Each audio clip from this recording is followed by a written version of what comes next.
Hello everyone, আজ দেখতে পাচ্ছ আমাদের গ্রামের বাসা থেকে দেশি মুরগির ডিম চলে আসছে। তাই মা সুন্দর করে এই দেশি মুরগির ডিমগুলো ফ্রিজে রাখার জন্য প্রসেসিং করছে। কি সুন্দর লাগছে এই ডিমগুলো দেখতে।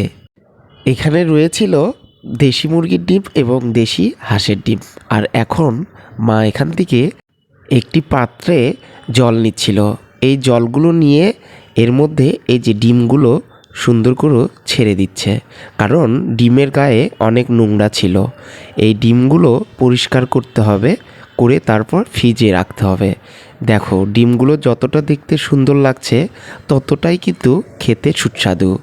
যারা দেশি মুরগির ডিম খেয়েছো তারা অবশ্যই জানো এই দেশি মুরগির স্বাদগুলো কতটাই সুস্বাদু হয়ে থাকে। আর এখানে দেখো কত সুন্দর হোয়াইট কালারের, আমার তো দেখে মনে হইতেছে এখনই আমি খেয়ে ফেলবো।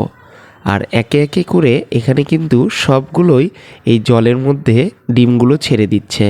ও হ্যাঁ, আরেকটি কথা বলে রাখি, ভালো ডিম হইলে কিন্তু দেখবে জলের মধ্যে ডুবে যাবে, আর যদি কোনো ডিম দুর্বল হয় তাহলে ওই ডিমগুলো কিন্তু জলের মধ্যে ভেসে উঠবে। আর এগুলো ডিম কিন্তু বাজারেও অনেক টাকা দিয়ে সেল হয়। দেশি মুরগির ডিমের দাম কিন্তু 70 থেকে 80 টাকা হালি।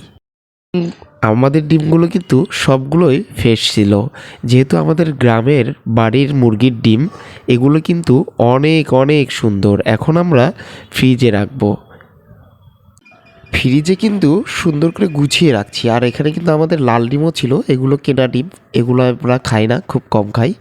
আর এখন দেখো এই যে ফ্রিজগুলোতে সুন্দর করে গুছিয়ে রাখতে হবে। আবারও নতুন কোনো এপিসোডে দেখা হচ্ছে।